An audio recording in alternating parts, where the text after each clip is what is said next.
জুবিন দাই যি ধৰণে আসলে ভাল পোৱা নাছিলে ৰাজনীতি ভাল পোৱা নাছিলে তেখেতে নিজেই স্পষ্টকৈ উল্লেখ কৰিছিলে মোৰ কোনো জাতি নাই মোৰ কোনো ধৰ্ম নাই সেই কথাখিনি তেখেতে স্পষ্টকৈ উল্লেখ কৰিছিলে আৰু সেয়েহে জুবিন দাৰ ক্ষেত্ৰত যাতে কোনো কাৰণত পলিটিক্স নহয় এই কথাখিনি আজিৰ দিনতো এই উপস্থিত থকা এইসকল অনুৰাগী এইসকল উপস্থিত থকা যিসকল কাৰ্যসূচীত লোক সেইসকলে স্পষ্টকৈ তেখেতে ক'লে এই কথাখিনি স্পষ্টকৈ উল্লেখ কৰিছে যাতে কোনো কাৰণত জুবিনদাৰ ক্ষেত্ৰত যি হৈছিলে সেয়া যাতে লুকাই নাথাকে গতিকে আমি কিছু পুনৰবাৰ ভাষ্য সংগ্ৰহ কৰিম যেহেতুকে বহু কেইগৰাকী বিজেপিৰ নেতা কৰ্মী ইয়াত উপস্থিত আছে সেইসকল নেতা কৰ্মীৰ পৰা আমি ভাষ্যসমূহ সংগ্ৰহ কৰিম মন্ত্ৰী চন্দ্ৰমোহন পাটোৱাৰী আছে গতিকে তেখেতৰ পৰা আমি এটা ভাষ্য ল'বলৈ চেষ্টা কৰিম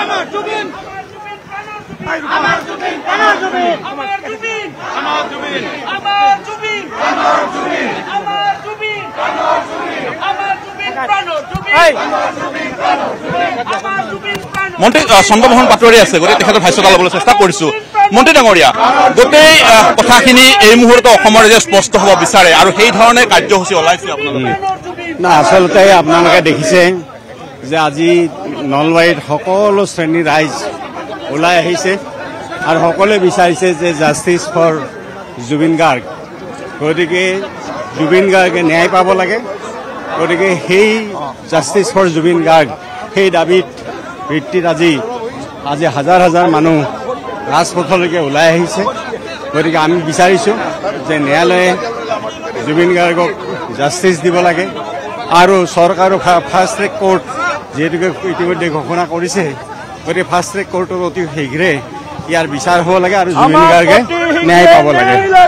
ধন্যবাদ জনাইছোঁ আৰু এইদৰে আচলতে দেখিব পোৱা গৈছে আজিৰ এই কাৰ্যসূচীৰ জৰিয়তে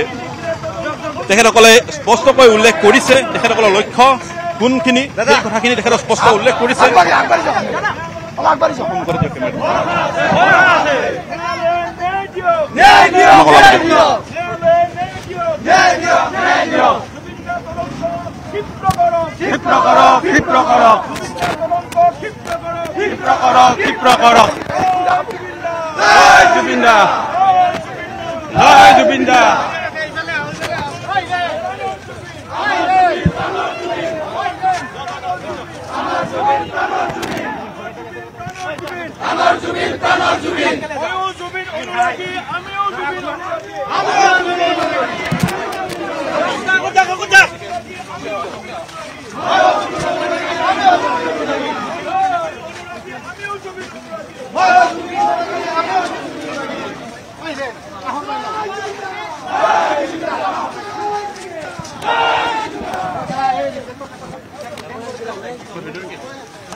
ভাইটি অলপ আগখিনি দেচোন ভাইটি অকণমান আগখিনি দেচোন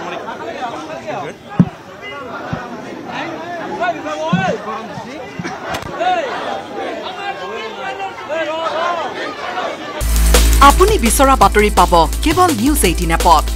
নিউজ 18 এপ ডাউনলোড কৰিবলৈ স্কেন কৰক এই QR কোড গুগল প্লে ষ্টৰতো পাব এই নিউজ 18 এপ